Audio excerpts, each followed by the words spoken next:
Okay class, we're going to have a look at another quick tip today which is to do with dodge and burn.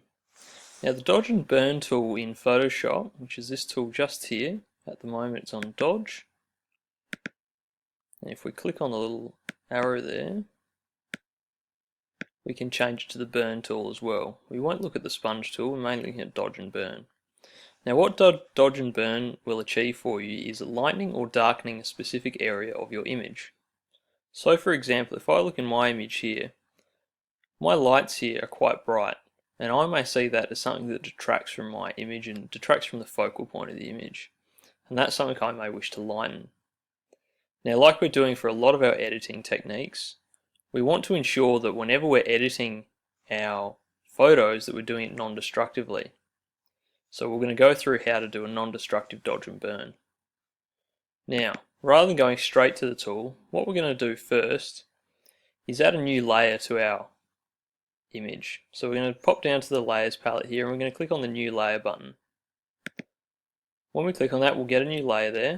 So now that we've got that new layer just here, the first thing we need to do to our layer is pop up the top here to the edit menu in Photoshop. Clicking on edit, we're going to fill our new layer with a specific fill. So if we click on fill here in the edit menu, it pops up this box here. Now in the case of ours, what yours probably will look like is this. So you'll have a foreground color and the blending mode normal. The main thing we're going to change today in this particular window is we're going to jump into the color here and we're going to change it to 50% gray. And that's halfway between black and white, and we're not going to worry about our blending at all. When you press OK, you'll notice this happen. So your entire image will go grey. Now the next thing we need to do down here in the layer palette is we're going to click on our layer, then click on the blending mode for our layer, which is this drop down here. We're going to change it further down here to overlay. As soon as we do that, our image goes back to normal. So we've now set up a new layer with 50% grey in overlay blending mode.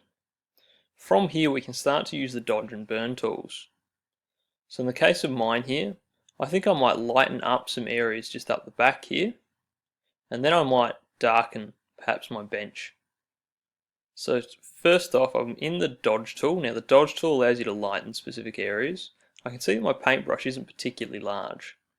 So I'm going to go a little bit larger on it, just here in the menu here.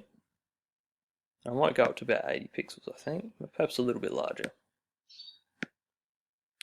I'm happy with that size for my brush.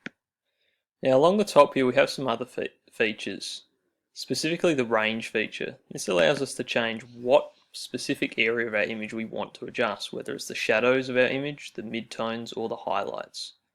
Specifically in this area, I'm going to go with shadows. Now the first thing I need to do when I'm editing an area like this, it's a fairly small area, so I want to zoom in a bit. So I'm going to pinch on my trackpad just to zoom in.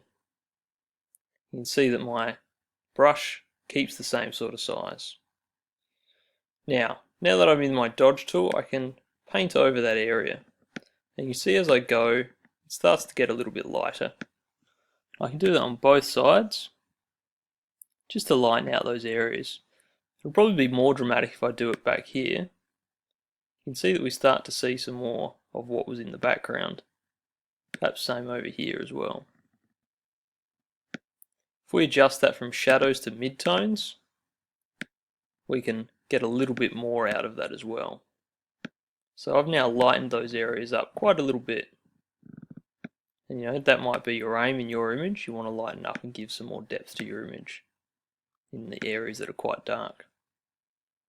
Alright, the next thing I can do, in my case, I wanted to adjust this bench to make it slightly darker so it matches the other two. So I'm going to click on my dodge and burn, hold down, and click the burn tool. Now I can go over the top of that bench with my burn tool, and we can see that it starts to get a little bit darker. And when I'm happy with that, which I am about there, I'm done. So that's non-destructive dodge and burn. We'll just zoom back out so you can see the overall effect.